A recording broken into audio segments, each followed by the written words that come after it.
Very talented ones, too, yes. Dolly, I just want you to know we have visited Dollywood. The preceding...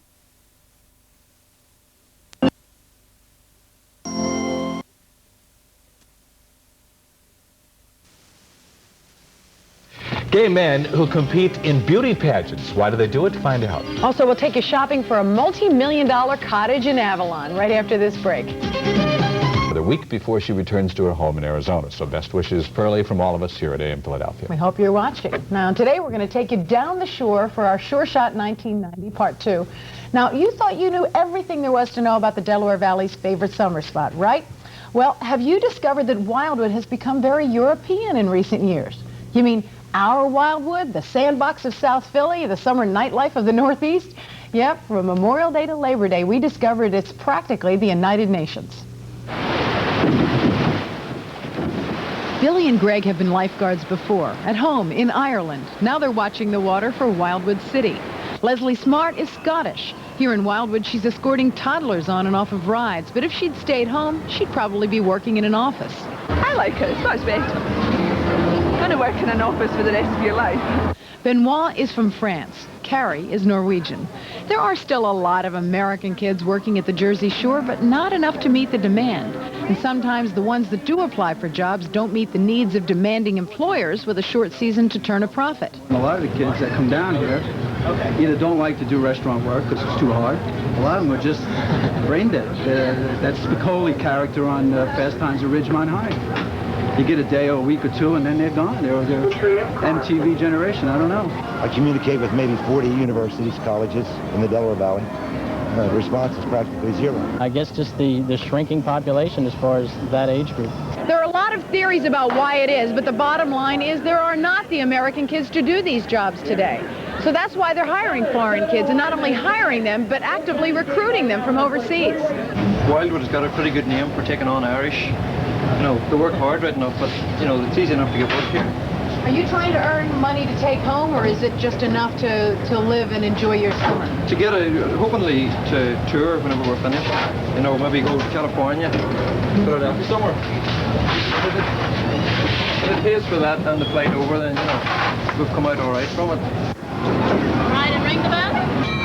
Anna comes from a small village in Ireland. Countryside, there isn't even a town there. There's just a group of people, like 100 people in the parish, and very different to this place altogether. Yeah, what do you tell them at home about how you're living here in Wildwood? I tell them it's good fun, good crack. And let me insert a note of translation. When Irish people talk about the crack, they're not talking about drugs. That's an expression for what's happening, what's going on. How many days a week do these kids tend to work? They'll work 6. We require them to take 1 day off. But some of them would work 7 if we gave them the opportunity. I mean, they want the hours desperately.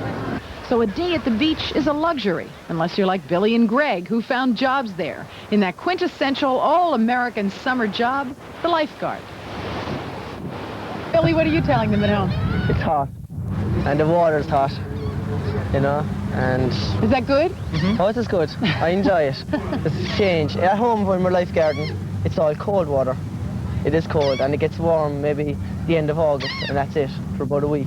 Are you considered to be very exotic by the girls on the beach? I mean, I'm sure they get wind of the fact that you have this interesting accent and you're from across the ocean. Well, ask the girls. Yeah, ask the girls. No, I'm asking you. When we're moving people, you know, when we have to move people in front of the stand or call people in or we're in the boat and we, you know, just move people over and they hear the accent, they ask you where you're from and they say, oh, wow, you know, they're a bit surprised that, you know, Irish lifeguards. But they're not chasing you extra hard, though, because... Sometimes. They're all very curious as to where you come from and who you know. Mm-hmm. You have Americans coming up and saying, oh, you're Irish, do you know Cathy from Galway? You know, Ireland's not that small. You know, I don't know all the Cathys in Galway, but I mean, they ask that. No, but they just like to know if you know somebody they know.